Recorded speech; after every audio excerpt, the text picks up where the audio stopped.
Hello and welcome to my channel. My name is Chrissy Hodges, advocate for OCD, in particular pure OCD.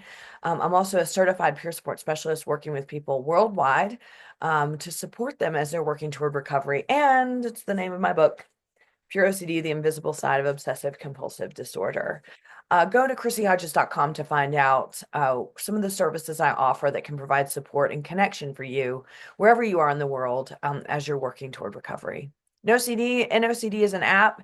Inside that app, you can meet other people. There's resources, and they also do telehealth, doing ERP in many, many places around the world, which is the evidence-based treatment for OCD. Head over to nocd.com or treatmyocd.com to find out more and to schedule an assessment. This video is a little bit on the fly today because it just came up in some groups and I really wanted to talk about it because I think it's important and I don't have a lot of videos on it. That is relationship themed OCD. And today I wanted to not only talk about what relationship OCD is and how stressful it can feel and how confusing it can feel, how guilty you can feel about it, but also that it just doesn't have to do with romantic relationships. When we think about relationship themed OCD, we often think about relationships with our partner, spouse, girlfriend, boyfriend, lover, whatever that is. And how that manifests is going to be doubts or intrusive thoughts about the relationship. That is so broad, but I'm going to just quickly go over what that can encompass. It can encompass, what if I don't feel the right way toward my partner? What if I don't like them the way that I should?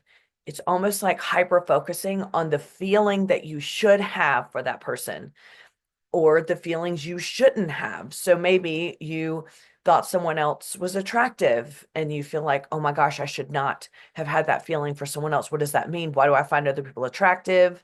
Um, Maybe you're reflecting on relationships you've had in the past and comparing and saying, I felt this way toward, do I feel this way now toward this person? And why would I even do that comparison? Should I feel the same way that I did about this other person? So it's hyper focusing on what you think that your feelings should or shouldn't be. I'm going to say and this is a good way to be able to relate to all different kinds of themes. This is what we do for most themes, right? When we're experiencing doubts and intrusive thoughts about particular themes, what we're doing is micromanaging our feelings around it. Do I like this? Do I not like this? Why am I having this thought? What does this mean? Why do I feel this way? Is my body reacting a certain way? This can absolutely happen when it comes to relationship themed OCD. So now you're managing your feelings and you're micromanaging how your body is reacting. Now it can also go the other way. What if I don't love my partner or what Okay, what if I don't love my partner the way I should? Even going as far as what does it mean to feel love? What if I don't even know how to feel love? Now it can go into a lot of the existential stuff. It can just go into, in general, I don't even know what love is. What does it feel like to love someone deeply? The other way is, what if my partner doesn't love me? Okay, so now you're hyper focusing on what should a partner be doing? How should I feel? How should I be receiving this love? This can go. So, when I experienced relationship themed OCD, gosh, it was way back in the day. It was about 13 years ago when it got really, really bad for me. And I was dating someone and it was relatively new. And I knew that I was experiencing some OCD, but I didn't anticipate that it was going to hook on to the person that I was dating. Now, all of a sudden, I am micromanaging every interaction I'm having with this dude. Every interaction. I mean, like looking at his face when I would say something and being like, did he smile? Did he laugh? What did his eyes do? Does he think I'm stupid? And then sometimes when I was with him, it was like, okay, relief. All right, I feel okay. I feel reassured that everything is okay. But the moment that I would leave, oh man, I'd mentally review every single thing that we talked about, everything we did. And then, of course, with the physical intimacy, Lord have mercy. It was like mentally reviewing everything about sex, making out, rolling around, all of that. Just, is he into me? Am I sure? Was this right? Is this how it's supposed to be? So all of a sudden, this was the first time I'd ever dated someone where I really felt like I was turning into like this, love crazed, you know, psychotic I mean, just needing, everything from this guy. And the funny thing is that I remember thinking to myself, I would do things like count the seconds when I would text him until he texted me back. And I would go, oh my God, last time it only took him this long. And I would sit there and go, I don't even care. I don't, why is this such a big deal? But there was this need inside of me to just need to know. And the compulsions just became all encompassing. And this poor guy, he was like, what is happening here? When I did finally realize what was going on, I explained it to him, took some time to really deal with the compulsions, and he was totally fine with it. And we even had a little chuckle afterwards. But so this is how it manifested with me. And I wanted to share that example with you kind of on the other side. So with this, it can manifest in any way, right? And so, when it comes to like romantic relationships, all of a sudden now, in relationship theme OCD, you can also have fears about things that you did, things that you've done in your past with other people that you feel like you need to confess to your partner right now. All of your sex stories or whatever, maybe you went to the bathroom and someone was in the bathroom, you're worried that you had sex with them, that person you can't remember, you feel like you need to confess it to your partner. Maybe I did, maybe I did. Why wouldn't I even think that in the first place? You see where I'm going with this. So, relationship theme can really pick up the pieces of so many different ways that you can be entrenched in the doubt.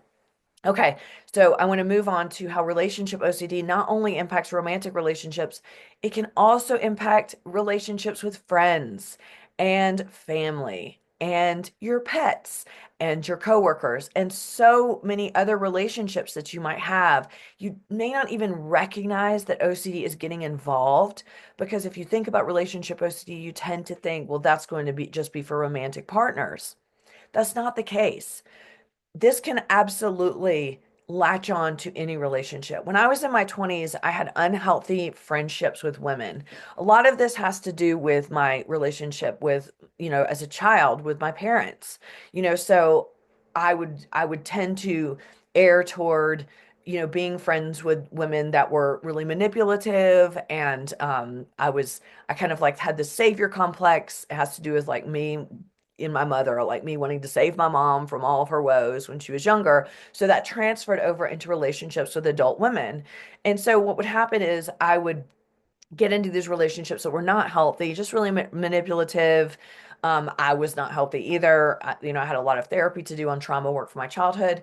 But what would happen is that I started to micromanage these friendships, right? So same thing. It just wasn't on a romantic level. It was, oh my gosh, is this person mad at me? Do I need to make sure everything is okay? Do I need to do this and this and this? And I would micromanage like every interaction and things like that. Now, I've also had relationship OCD with my pets.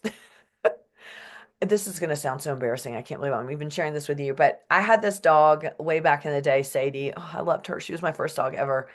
And Sadie was like my companion. She was by my side all the time. But then when she would like other people, when people would come over or even like roommates that I had at the time, and Sadie would really love them and want to spend time, I would get jealous.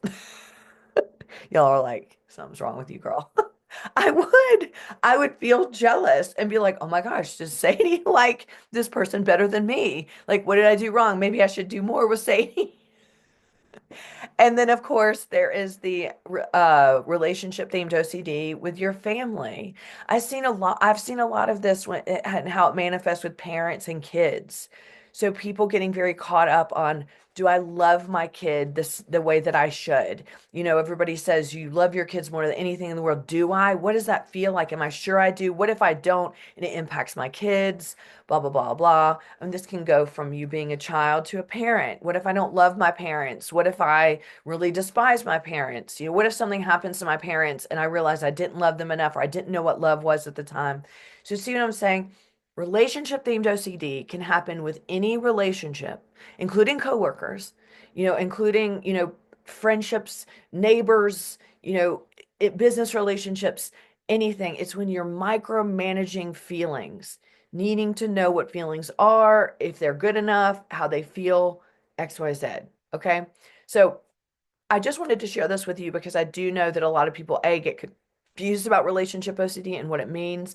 They think, oh, it's only about when I, when I don't know if I'm with the right partner. Absolutely not. It can be the opposite way. Is my partner loving me enough? Is this person attracted to me? And then it can happen with family, friends, pets, coworkers, everything. So I hope this has been helpful. And I also wanted to say that I know that relationship OCD theme can be very difficult because relationship issues are a normal problem for everyone in life. You have altercations, you have conflict, you have to compromise, you have to do these things. When OCD gets involved, all of a sudden it takes normal everyday problems and blows them up, number one. And number two, sometimes we get confused. Is this a normal problem or is this an OCD problem? Now that can become OCD, trying to figure out if something is or isn't OCD. The only thing I can tell you from my perspective is this: I treat most things like it's OCD in the way of monitoring my compulsions that I'm doing around the decisions I need to make or the conflict that I'm having. Am I am I ruminating? Am I mentally reviewing? Am I reassurance seeking? Okay, I'm not going to make any decisions about this conflict or whatever until I can get those compulsions under control. And typically in a few days, I can see clearer about the problem once I take OCD out of the picture. So I hope that's helpful, and I hope this has been helpful about ROCD. And if you're struggling with this, I'm really sorry because this can be a really tough one. It can bring a lot of guilt and shame that you're experiencing these feelings and micromanaging that with someone else. It feels bad because someone else is involved with your OCD, but you aren't alone in this, and you can get help for this. For my services, go to chrissyhodges.com, and for services for treatments, go to treatmyocd or nocd.com. I'll see you next time.